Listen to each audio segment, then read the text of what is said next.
So we're going to have two talks today, hopefully. They're sort of connected insofar as dealing with quantum systems evolving from one definite state to conditional on landing on another state. So the first example is going to be given by Tryphon, who's going to tell us about Schrödinger bridges, which is an old problem going back to Schrödinger. So over to you, Tryphon. Thank you very much, John. It's a great pleasure being here. I'd like to thank the Newton Institute and the organizers for the invitation. It was a great pleasure all this couple of weeks talking with all of you and learning all kinds of things. Myself, I'm a control theorist, and I'm sort of a newcomer in the subject. I always had a fascination with the geometries of quantum mechanics. So this is some work that it's actually very recent, some collaboration with Michele Pavone at the University of Padua on Schrödinger bridges, classical and quantum. And there is also some even more recent work between my student Yongxin Chen, Michele, and I, which was completed only last week. So I hope I'll be able to talk about that as well. So the two papers that are sort of relevant to the talk is the first one has been updated recently. It's on the archive, positive contraction mappings for classical and quantum Schrödinger systems. And the other one, it's not up there yet. It was uploaded last night. And it's on a classical version. I hope to explain it because it's really very fascinating, very interesting. And this is by Yongxin, Michele, and myself. So the talk will have the following basic structure. I'll talk a little bit about the history of the problem, what the problem is, and the solution that Schrödinger gave. Then I'll talk about, again, the same problem in the context of Markov chains, just to explain the structure of the problem in a much more compact way with matrices. Then I'll talk about the Hilbert metric. This is a metric that has a long history, but only recently people started using it. This apparently is ready-made for this type of problem. And we have a new proof which is very constructive for solving what's called the Schrödinger system. And then I'll talk about an extension of the basic thing for quantum evolutions, albeit discrete. And finally, the thing that was completed last week on Gauss-Markov processes. It's a classical setting, but it's very relevant. So the problem starts with a paper of Schrödinger in 31-32. The title is Time Reversal of the Laws of Nature, followed up very shortly by Kolmogorov, again about the reversibility of statistical laws. They were Schrödinger was very interested in this problem and the reversibility. The problem is, of course, very symmetric. And he came up with a solution which is reminiscent. It's a classical problem. It's a classical problem, and it's a very reminiscent of quantum mechanics and Schrödinger equation, though it's not a Schrödinger equation. Then some of the history, the foundations were put down by people like Bernstein on reciprocal processes. For Tet had the first proof of solution of the Schrödinger system, and so on. And more recently, there were connections with Nelson's quantum mechanics, and I have several names there of people who worked on this. And the Hilbert metric, just briefly, it goes back, but most of the development is recent. We learned from a paper by Sepulcher, Salet and Rouchon, and there's also one by Reed, Castroiano, and Wolf recently. And we learned a lot from these papers, and we applied it to the Schrödinger problem. So here is the first question that Schrödinger asked. It's a very, very simple, basic question. Suppose you have a large number of Brownian particles observed at two different points in time, and evolved between two empirical distributions. What is the most likely distribution at an intermediate point? So you let them loose, and they diffuse. And you find them in an unlikely state. You don't find them as solving the Fokker-Planck equation forward. You find them somewhere else. And you say, what's happening? What could be the distribution in between? So given initial and final distributions, P0 and Pt, and some transition kernel, Schrödinger hypothesized that the end distribution is not what you expect. So capital Pi 0t is some propagator. You basically solve the heat equation, the Fokker-Planck forward. And Q, starting from some distribution, Q or P. They are denoted by Q, they are by P. So this problem has connection. I mean, it's very simple to state, but much of the probability theory and the concepts of large deviations, concepts of path, probabilities on sample paths were not even in place at the time. So he had no right to ask the question, let alone answer it. And he came up with a solution. And the solution was very, very surprising. He didn't prove the existence and so forth, but he came up with the structure of the solutions.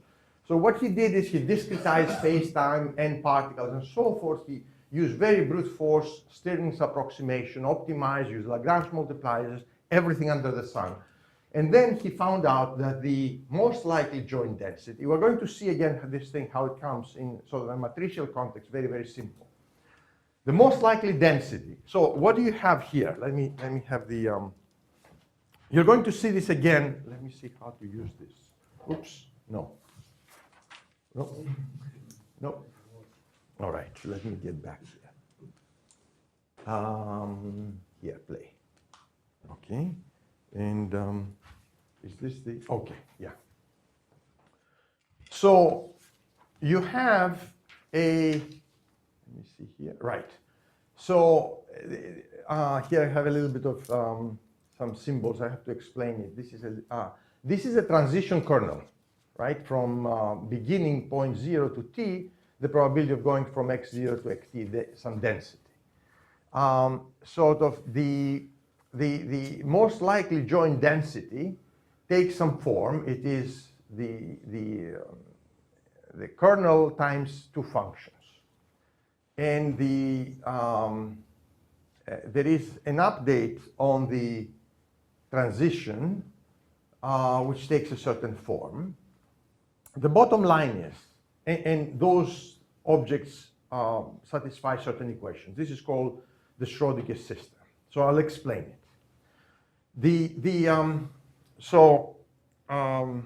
What happens is, at the beginning of the interval, the prior one of the densities has to be factored in a certain way. So this looks a little bit busy here. Don't pay too much attention. It has to be factored as a product of an object which is called phi hat, and this is phi 0. So it has almost the structure of that the probability is the square of something.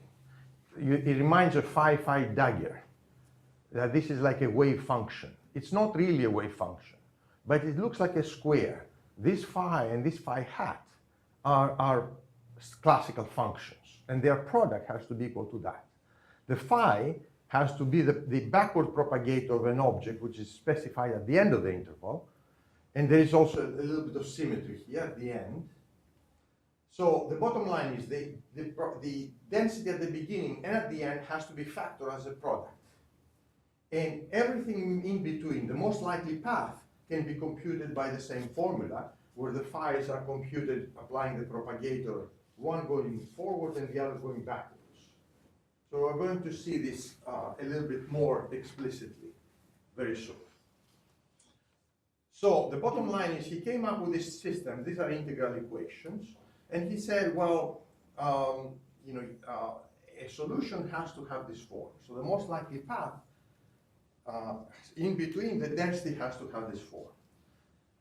So Schrödinger couldn't prove existence or uniqueness, and he said there exists solution except possibly for very nasty P0 Pt, because the question is so reasonable. Existence took a long time to prove. There was a paper by Fortet, which is massive.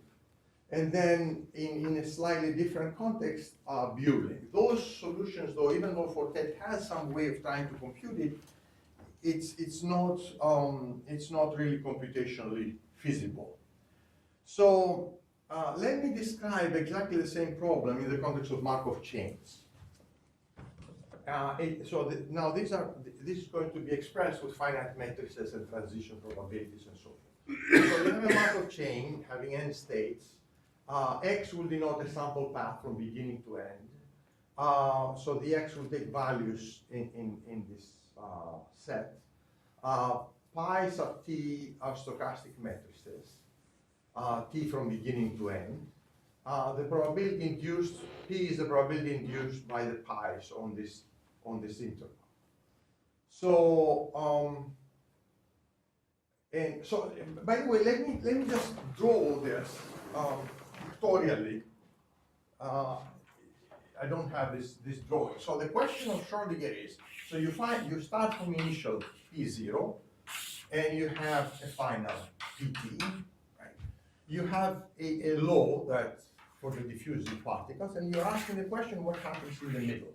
So he finds the expression for Pt, the most likely path. If these are pinned at the two ends, in other words, you have one particle, and you observe it here and there, you get a Brownian bridge. So this is kind of generalization of that. Now, what we're talking here is the same thing for Markov chains. So everything is, again, discretized, everything are finite matrices. Just to, okay.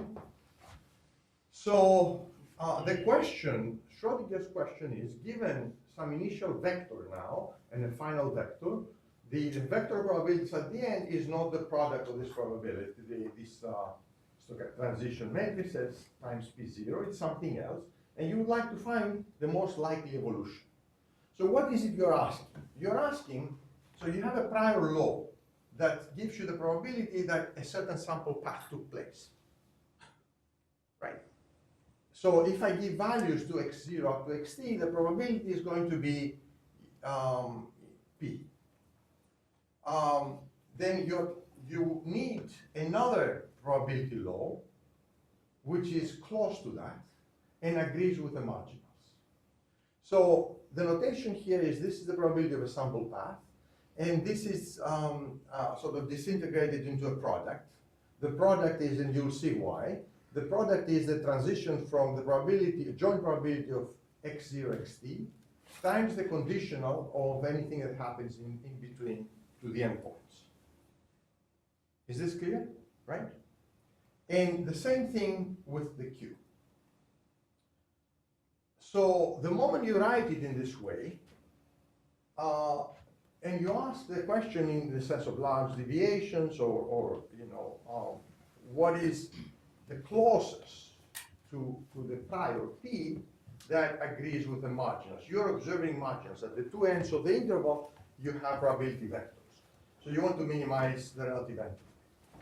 I'm going fast through this, and there is a lot of sort of notation, but I think it's very, very important. So the relative entropy, when you sum over, or in the continuous time case, you integrate over all the indices there, breaks into two parts. So one part has to do with the relative entropy of the marginals from the joint distribution from beginning to end of what you're looking for and the prior. And there is another part which has to do with what's happening in between. This part is always positive unless the posterior becomes equal to the prior, in which case it's 0. This suggests that when you try to match densities at the two ends, okay, it reduces your problem to considering the transition from beginning to end, and you don't care what's happening in between. In between, the law will be the same as the prior, in the sense that you have the same 3-point transition probabilities. It will be what's called in the same reciprocal class. In other words, knowing what's happening to the left and to the right, the probabilities for points in between will be the same. So the Q you're looking, when condition of the two ends has to be equal to the P that we have a prior condition of the two ends, and then you're trying just simply to minimize the transition, the probability, the relative entropy of the joint probability from x0 to xt, right? to the corresponding prior. And you want to do that, you want to minimize this object subject to the joint have the correct marginals. This is the problem. You have linear constraints and you want to minimize relative entropy. Now that's very easy. You set up a Lagrangian, okay? So the bottom line is you really don't need to worry about anything in between. So you have the transition from beginning to end. You can call this pi. This will start showing up in the next slides. It's the product of all of those stochastic matrices.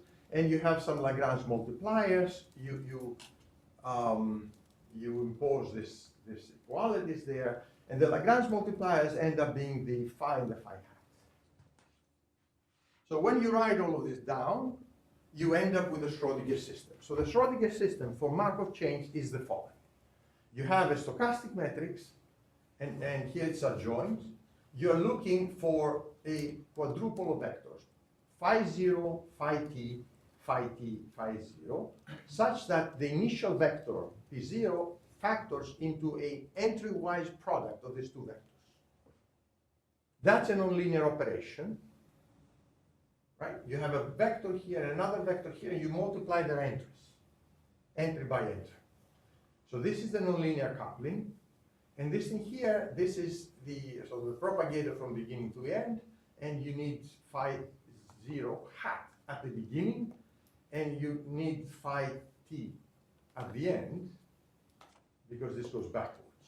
And if there is a solution, the joint distribution has this expression, and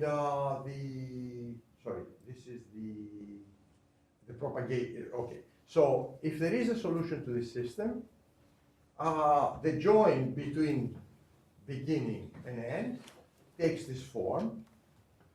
And if you replace the p with a new propagator, this one, then you get a consistent mapping from p0 to p. Now you can dissect this and find out the most likely evolution by starting with, you see, in the previous, let me go a little bit back. So if you have an evolution and the p that you are using now is a product, then you can start with this beginning and end harmonic and coharmonic vectors, and you propagate them. You find in between again the density as a product of the corresponding phis. So this is what is needed to be solved. Question. Yes. What is the d phi t there? Sorry? What is d there? Operator d. D, d phi capital T. P. It's a d. The second last equation. This one. The d, yeah. D phi P star. Oh, P. Okay, here, sorry. So this D is a diagonal matrix with the phi's on the diagonal. Phi is a vector. If you string it on the diagonal, that is, so this is basically, so let me just write this here. So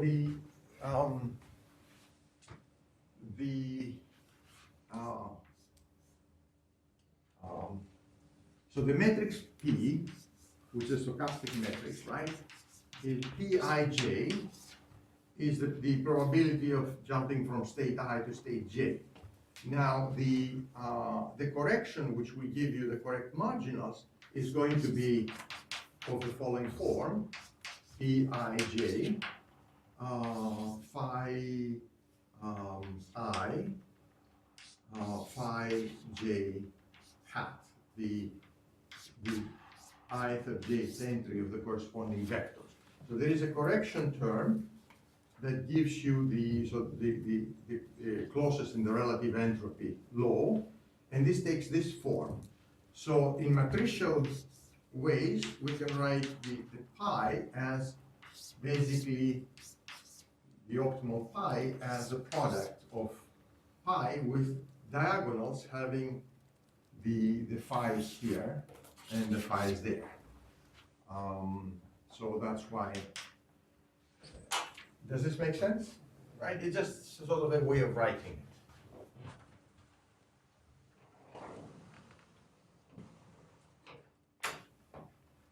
So the important thing is that to solve this system, the moment you have the system, then you can have the most likely transition evolution you were asking, and the question is how do you solve this? So let me jump to the Hilbert metric. Then actually it will become a lot easier when we go to the quantum setting, because there's more of a structure, I think. So this is one slide about the, yes. Go back 2 Yes. slides. Yeah, so isn't this a convex problem in Q? Yes. No, so let me see here. Yes. Or concave, Yes, right? yes. Too early in the morning. Yes. So you could solve it numerically. You can solve this numerically. Yes. For this finite setting. Let me see. Just 1 second.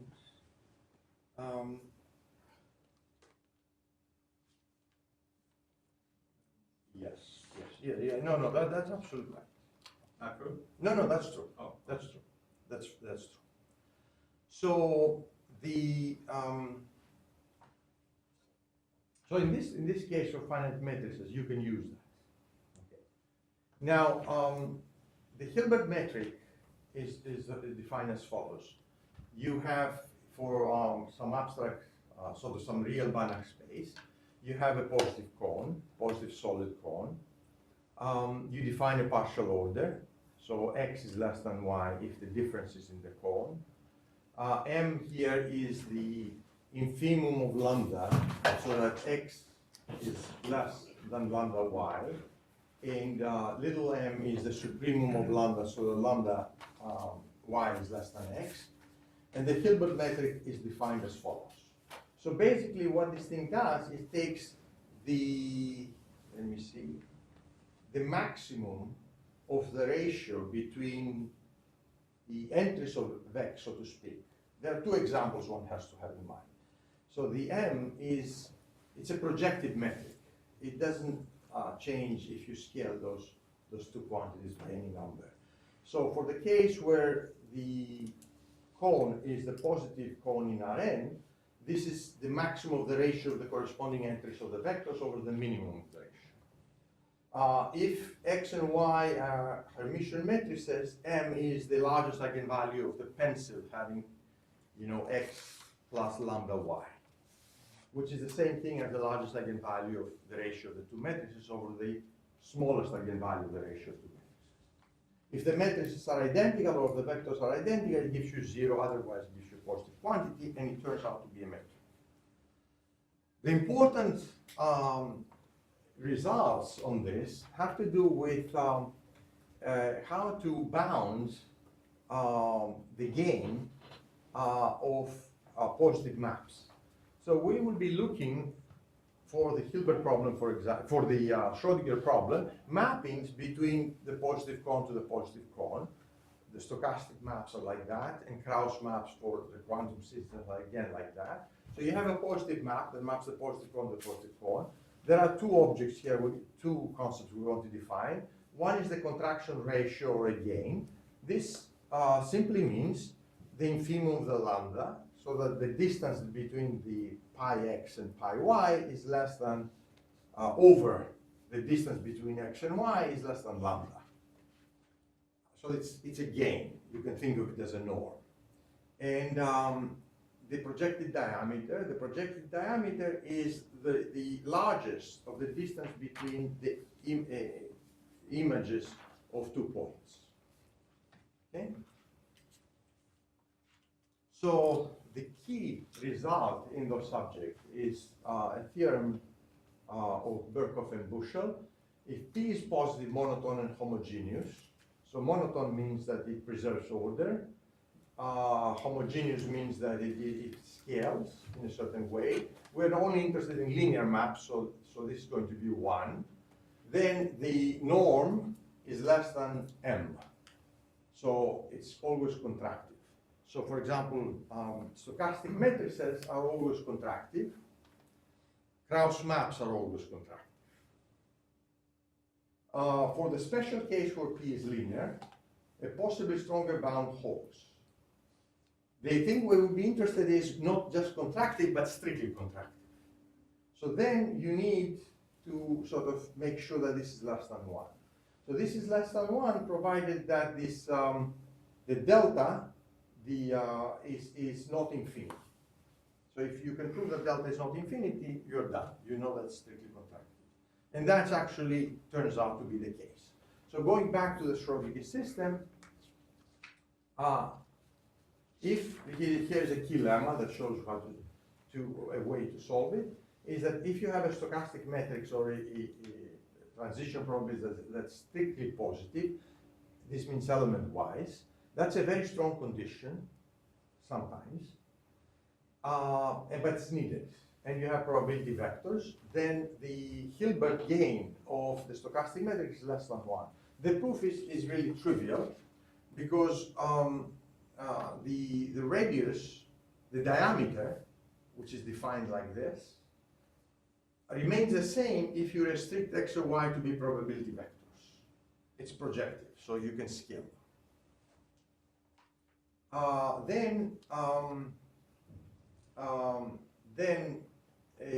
The distance between x and y is always less than infinity.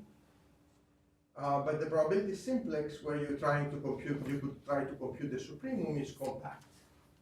So this is going to be finite, and less than infinity, it would be finite. So that then a solution of the Schrödinger system can be as follows. So you are given the transition, the stochastic matrix pi, and the initial and final probability vectors. So you're looking some sort of consistency of this iteration, like in other words, the circular map. You go from phi 0 hat to phi t hat, then you compute the phi going down, consistent with the fact that the requirement that p is the product of those two. Then you come across with the adjoint, and then you go up by again matching the end conditions. Now these maps here are linear, and they are strictly contractive for the reasons we just explained. The point is that the map going down, where you start from a phi hat and you get a phi, it actually is an isometry, because you scale all the entries of the vectors by the same p. So if you see that if you have two vectors and you do the same thing to them, their entries are each scaled differently but with the same values. So when you take ratio and you compute Hilbert matrix, the Hilbert metric, this is isometry. Shall I explain a little bit more, or I think it's clear? Is it? Malcolm, is it clear? So this is a very important thing, that you see,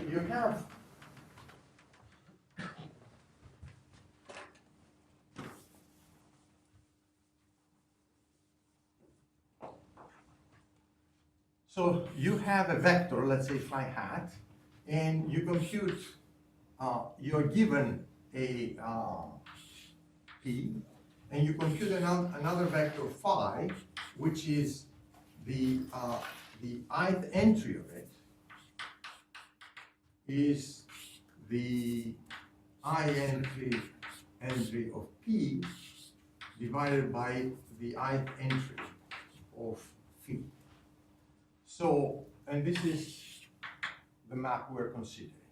So if you start with two different phi hats and you compute the Hilbert metric between them, coming across, you need to compute the Hilbert metric between the two images. So the Hilbert metric depends on the ratio of their entries. So if you have two different starting points and two different ending points, the ending points here, the ending vectors, each of their entries is scaled by the same quantity. So the ratios will not change. And that's an isometry.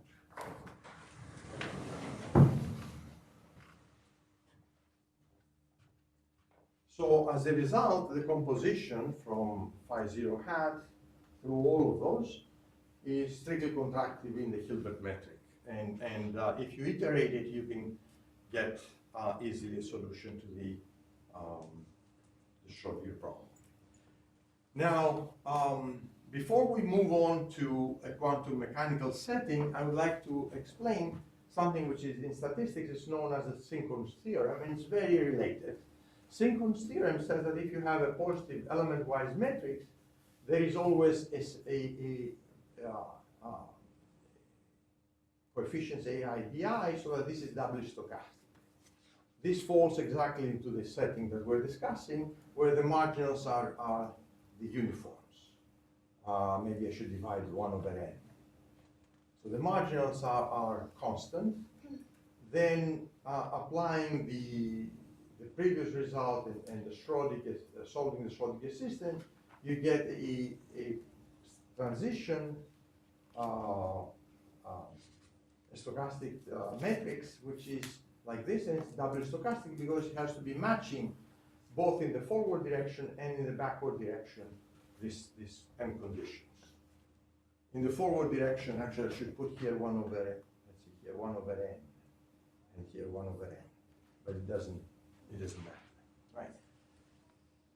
So a stochastic matrix has to have this property, right? The sum of its columns has to be equal to 1, or rows, depending on how you write.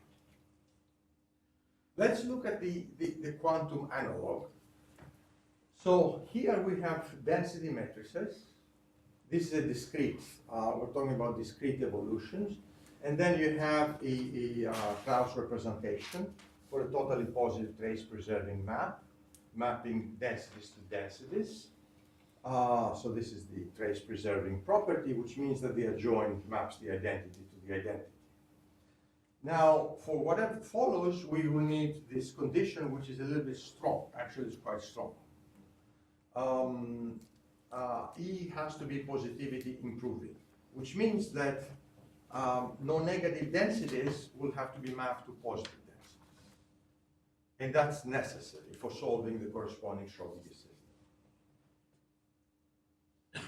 So in this context, we yes. Go back to the rho always positive. You mean positive semi-definite by the inequality sign? Sorry. It looks like that's always true. Both. That's always true. Yes. This is a density matrix. And the second one, you're just making it strict. Strict. Yes. Oh, Yes. This is the corresponding quality of a stochastic metric to have all its entries positive. It's very difficult to check.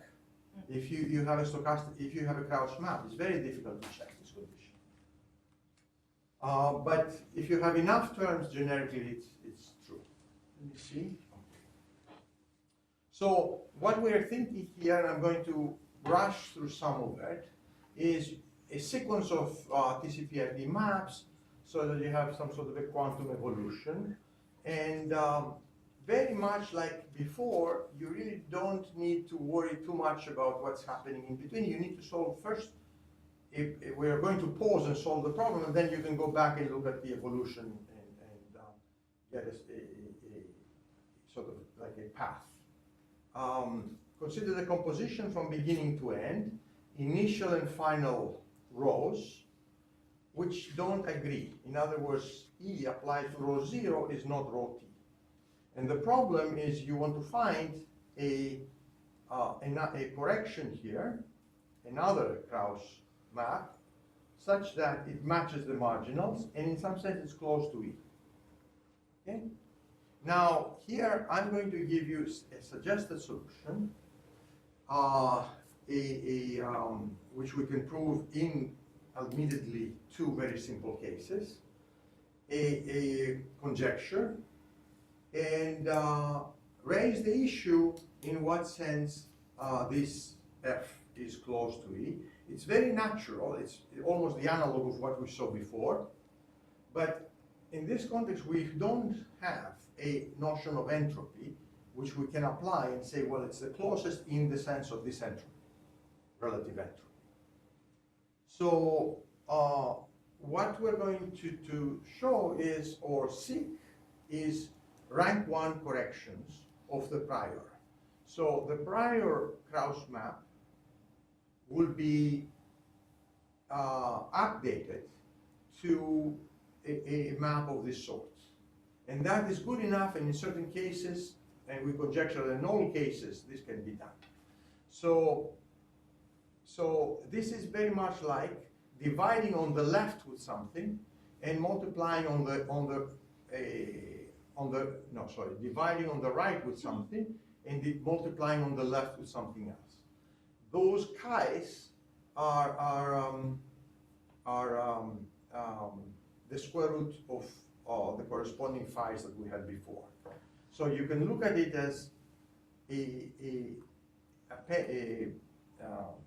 composition of those Krauss maps with other Krauss maps, and those are rank 1.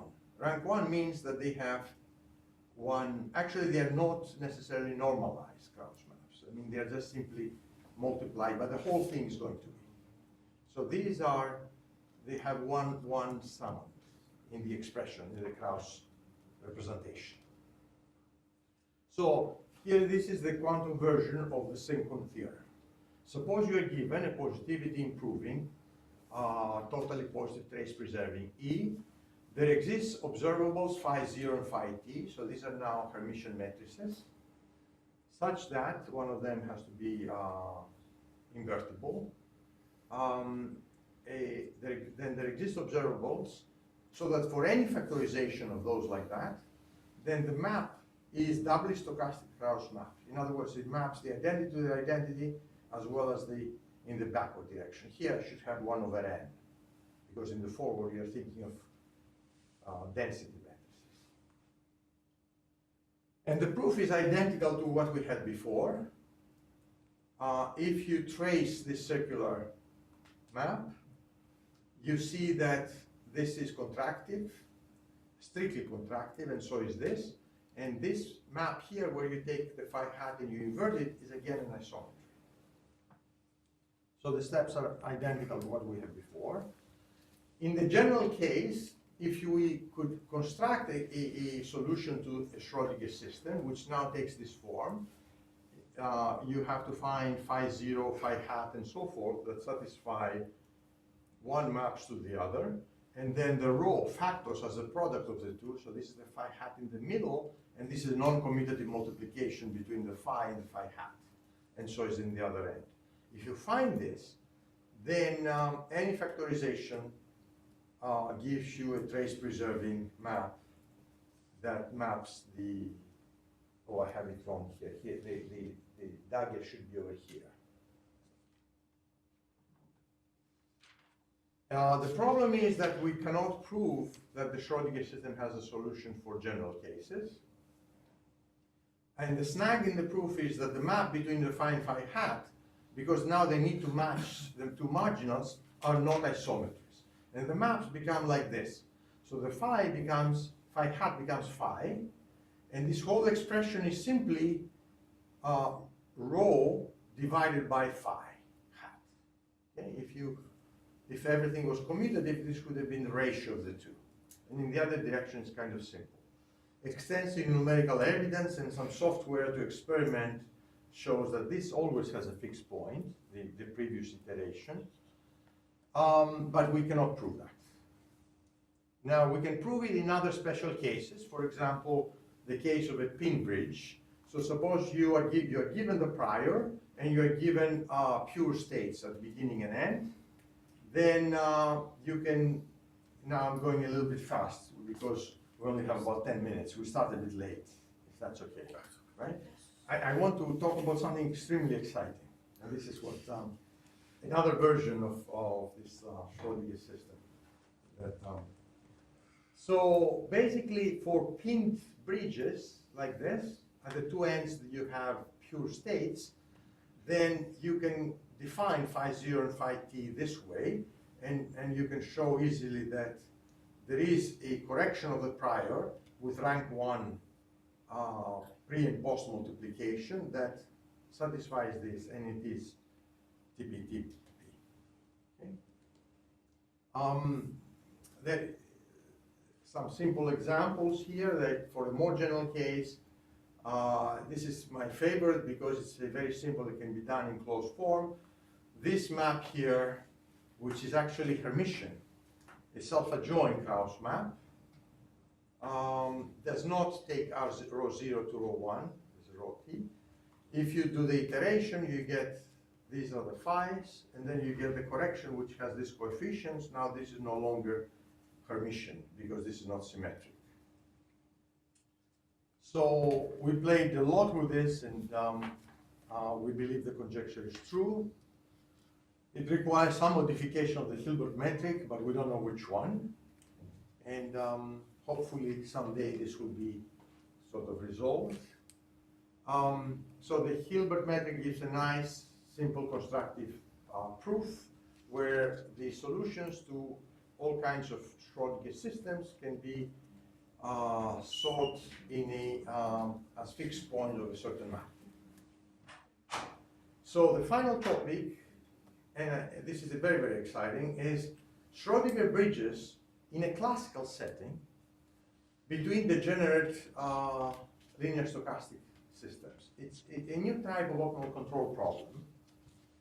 So there is, first of all, I'm skimming through this very, very quickly because there is a connection between minimum relative entropy and minimum energy stochastic control through the Girsanov transformation. So any minimum entropy problem to some degree can be thought of, at least if you have non-degenerate diffusions, as a minimum energy problem. And this was observed by Dijkstra, and it also is based on Fleming's logarithmic transformations and so forth. So in the setting of the Schrödinger problem for diffusions, typically you have a diffusion here. This is the drift term, and you have a Wiener process.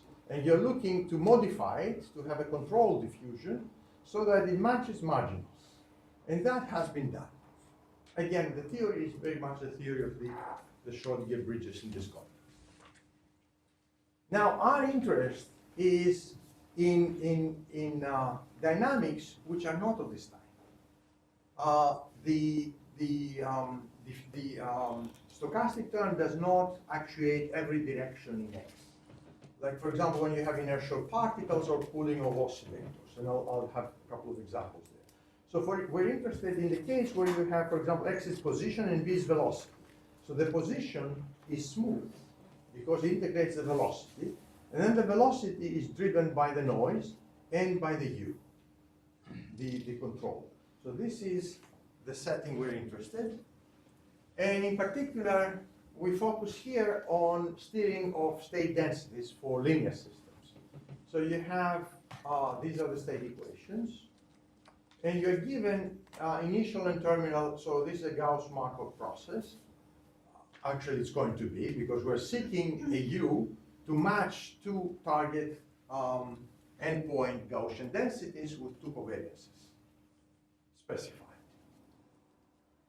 So we want to find the optimal U, which steers the system between initial and target density and minimizes the expected energy. Now, there are two slides, and then there is an example. Those things are kind of busy, but the point is that there exists a unique solution to the following, which is an analog of the Schrödinger system in this case.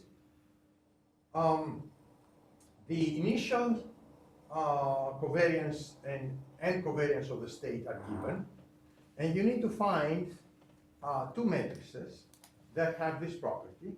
They satisfy the starting conditions, ending conditions. This is basically the phi and the phi hat, and this corresponds to, suppose you multiply two Gaussians, what happens to their covariances? The product has as covariance, the harmonic mean of the two covariances. So these are the two end conditions. And then the phi's, the Q and the P, which are square matrices, satisfy two Lyapunov equations. The solution to the system can be done in closed form, no iteration. And the closed form is like this. The U is the classic, the familiar looking state feedback. And the Q here comes from a integrating the Lyapunov equation. But solving the Schrödinger system, you only need the controllability Gramian, and then take some square roots. So this S here, oh, I didn't write, this S here is a scaled version of the sigma 0 and the sigma t. Okay, you just have to scale them accordingly. I forgot to write this term down. So it has a solution in closed form. And here are some examples. So it's very easy, of course, to solve and implement. This is inertial particles that you want to drive from some initial distribution, and here this ellipsoid gives the, I don't know, 3 sigma range around the mean to some other covariance. This is how the control looks. That's not surprising. These are 2 more cases for inertial particles. Here you would like to constrain the position at the end of an interval, and here we'll try to constrain the velocity. And this is a final example, which is quite interesting, because it suggests the range of applications for this thing, this kind of theory, and is you try to cool an oscillator. So imagine that you have over here some oscillator, and there is an Nyquist-Johnson noise. You're going to have some steady state values for the parameters, for the voltage and the current. And your goal would be over a finite window to use active control. You measure the voltage and current, and you'd like to lower the temperature. So initially, there is a lot of energy here, and then you would like at the end of the interval to squeeze it down to something much less. And the control becomes very active at the very end to bring it down to this lower temperature. So this is, again, a Schrödinger system. It's a little bit more non-traditional. And interestingly, the solution is in closed form. So with that, I would like to end my presentation and invite questions, especially any suggestions about the quantum versions, which admittedly it's very mathematical. Still, we're looking to extend the result to the more general case, and hopefully it will be relevant in some ways in more sort of applied uses of the type of construction. Thank you very much for your attention.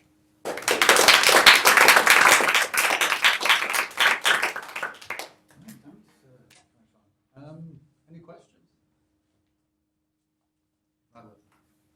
So, I'm not sure if I understood, is there some uniqueness about this constructed bridge? So you have an initial state and a final state, so there are many CBT. There are many ways you can go from beginning to end. Right.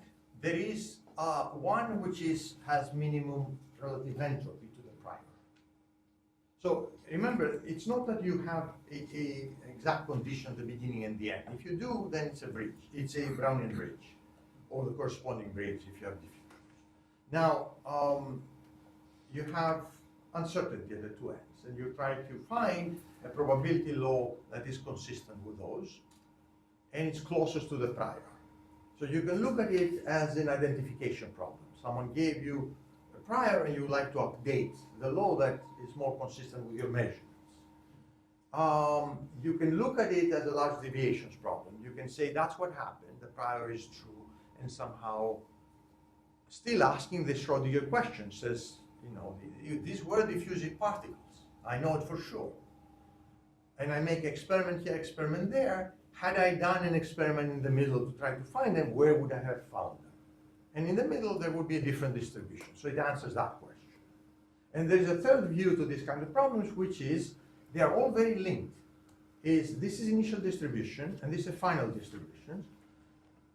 Make a modification to the the transition probabilities or the stochastic differential equation so as to drive the system from the beginning to the end. But somehow I had the impression that it's formulated on the master level rather than trajectories. So if you would have measurement trajectories, you could formulate it as a classical problem. So if I start in this initial state, and then the conditional state given the trajectory at the end is this other state, what is the evolution in between? And that is it has a unique solution, I guess. Yes. But then you will have different solutions depending on what measurement you are doing, which would correspond maybe to this non-uniqueness on the level of the master evolution. I mean, somehow Yes. I was expecting to see some trajectories because it's about conditioning and Yeah, it is about bridges. conditioning. I mean, it's easier to think of this in a classical setting. So you have the master equation, that's your prior, and you can change it so that when integrated forward, that's a Fokker Planck, right? Integrated forward is going to give you the terminal. And of course you can reverse time and go backwards, it's the same thing. So you can think of it as updating your master equation, right? That's one way of looking at it. The other way of looking at it is in the classical setting is, suppose I measure this and I measure that, had I measured something in the middle, what would have been the distribution, the most likely distribution?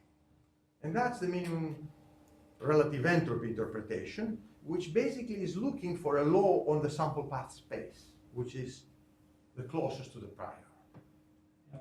Now, for the quantum setting, you can, in theory, you can dream of those things, but we don't know in what sense you can make sense of the relative entropy interpretation. The only thing we make sense of is, here is, an evolution. You can have evolution with many steps, right? You can have several Krauss maps successively, And then you say, well, this is the beginning density, this is the end density.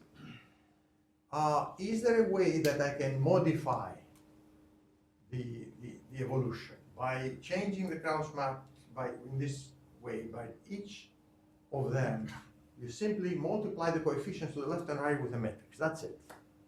So it's like introducing before and after a rank 1 correction. And the rank 1 corrections in the intermediate steps, if you have an evolution, they cancel each other. Because the phi inverse on one side and the phi on the other, the timing is such that they cancel. So it's only from the beginning to end that you have to consider. So you have now a revised law for the evolution, if you like, a master equation, which agrees with the marginals. I'm just thinking if there is a way to formulate the problem which is closer to physics in the sense of actually doing some experiments.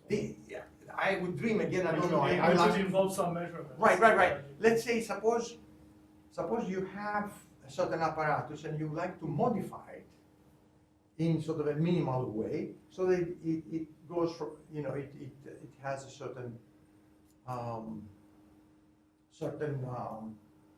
if you apply to a mixed state of a certain type, will give you some mixed state of a certain other type. So you can think of it as a control problem. I don't know how easy it is to manufacture something that simply changes the coefficients of the Krauss representation. Probably not. But you can think of it as a control problem. Or you can think of it as, here you have a quantum channel and you make measurements on two ends. And you thought there was something in there, but you keep making measurements and you just have a rho 0 and rho t, which are different, they don't agree. So you like to change your assessment of what the quantum channel was. And this is a minimal way of changing this. Of course, you can say, well, you can have a trivial solution. So this is somehow sort of a minimalistic way of changing it.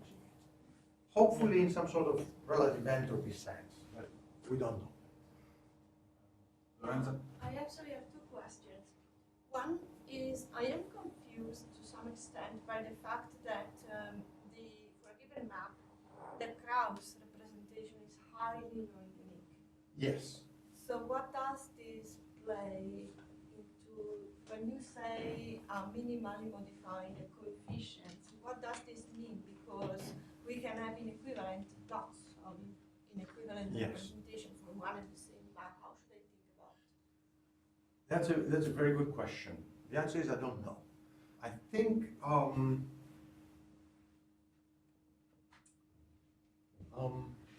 and I don't know if the phi's and the phi hats, these correction terms, for the different representation will be different. I assume they will be. They will have to, They will because have to. the number of elements is gonna be, No, actually, they might not have to. no, they don't have to. They, but- actually, no. Now that I'm thinking about this, no, they don't have to. They have to be the same. Because nothing in the, let's say, for example, at the level of the synchron theorem, so that you're trying to match uniform marginals. The phi's, the phi hats, they don't depend on the coefficient of the Krauss representation. Ah, okay. You just apply So it just and you apply get them something. to all of them. Yes. Cute, okay. The other question is more, at some point you talked about pinned bridge, Yes. where, if I understood correctly, you have pure. Right. Yes.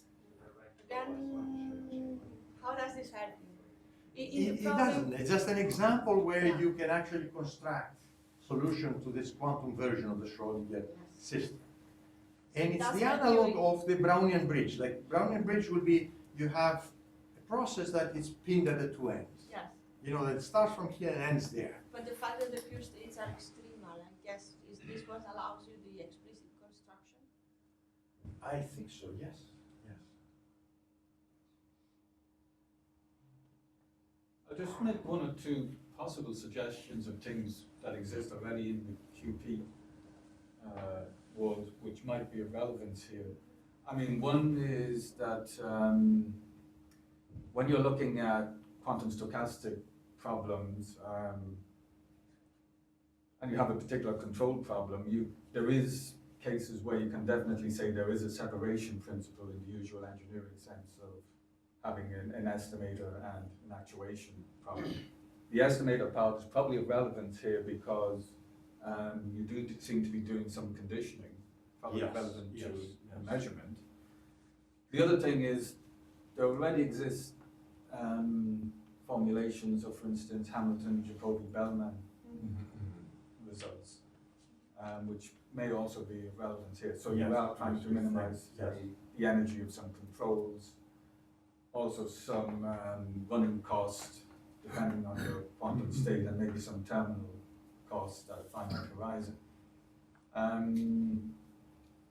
Other than that, I just point out, I think I mentioned this earlier, the relationship between your two channels, the E and the F, is very reminiscent of what we call a quantum radon-Nikodym Exactly. result. Exactly. So It's, yes. the exact nature of the conditioning, I don't know. It's some form of non-commutative change of measure. Exactly, it's a non-commutative Gesanoff. Gesanoff, yes. The connections are still to be, you know. Yeah, But this is what it is. Yes, exactly. we could play this out to a full workshop at some stage. There's so many beautiful ideas in this. There are many connections, and again, I wouldn't claim to be an expert in all of those things, but it's extremely exciting to be in Yeah. the middle of all of this, and you discover very similarities and somehow also unify things. And the fact that you can actually get solutions as a fixed points on the map, which is very, very nice. Yes. And the map being, you know, closed form in some cases, you know, it's just, you don't expect this, you know. Because if the control problem, for example, if you start working on this, you know, you say, well, I would like to match beginning and end. So fine, I mean, some completion of squares will give you the form of the controls. And then you have to have two Riccati equations, one backwards and one forward, with some free parameters on weights at the two ends. These are nonlinear equations coupled with nonlinear conditions. Now, the Riccati simplified become the Lekunov because they're homogeneous. But then you still have the nonlinear coupling for the Schrödinger system in that setting. And the solution actually gives you two answers. One is admissible, that gives you a good controller, and the other is very, very interesting and peculiar because it's almost like the antipodal of this. It just, I didn't talk about this. It's almost the antipodal. It's a nonlinear problem. You know, fully nonlinear problem, and the fact that it has closed form is just striking. Okay, so So- plenty of ideas to play around with. Thanks again. Thank you very much.